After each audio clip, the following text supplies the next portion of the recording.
All right, Dolly, you ready to learn about wrappers? Oh yeah. Um, so we talked about array lists, and all the examples that we did earlier, we did strings, because lists can only hold objects. They can't hold primitives.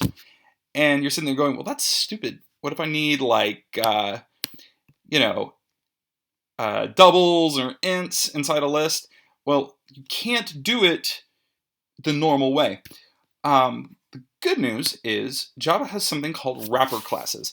Um, so wrapper classes basically take your primitive and wraps it up inside, an object, so that Java can do all the things it normally does with an object, even though really we're still dealing with a primitive.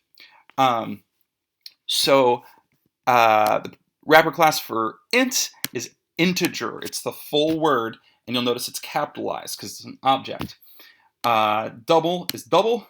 Char is character. Boolean is boolean. Um, these are the only two that you'll see on the AP test is ints and doubles as integers and doubles. You'll even see these on your cheat sheet, on your reference sheet. I can make an integer object, and the constructor is real simple. Integer num equals new integer, and I just shove in the primitive value that I want it to have. So num is now an integer object that holds the value 7. And I can do the same thing with doubles. I just shove in the value that I want for that double. So I've created these objects, just like I created a Pokemon or a rectangle or a whatever. So these are now objects. The problem is, now they're not primitives. Now I can't just take them and add them together. They don't do normal things. So if I want to grab their value, I can call int value and double value. Okay, so I've made these integers, these double objects. So what I've done here is I grab the value of the integer, I grab the value of the double, and then I can add them just like I normally would. But you're sitting there going, this is stupid. Hold your horses, okay? Because actually I lied.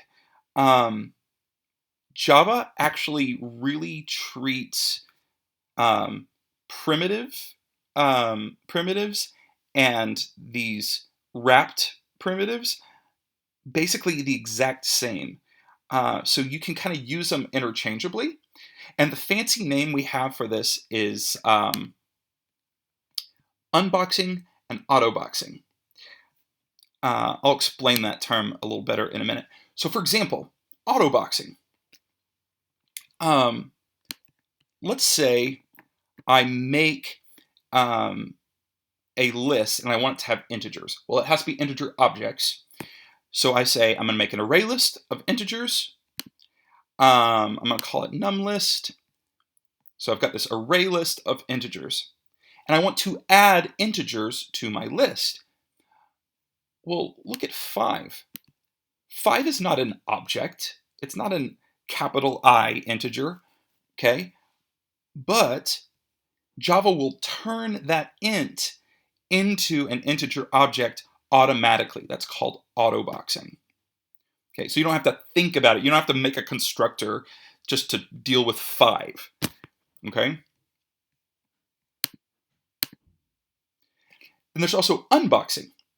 And basically that does the opposite. It's where if you need the value, okay, like the integer value or the double value, it'll just automatically give us that. So you know how earlier we did all of this mess just so we could add to an integer object to a double object? We actually didn't need to do that. When you do this addition right here, it knows to change this integer, capital I, into an int. It knows to change this double object into a lowercase double, like a double value. Okay, so it just does all the work for you. So let me explain autoboxing and unboxing. So here I have an integer object. So, and here I have an int.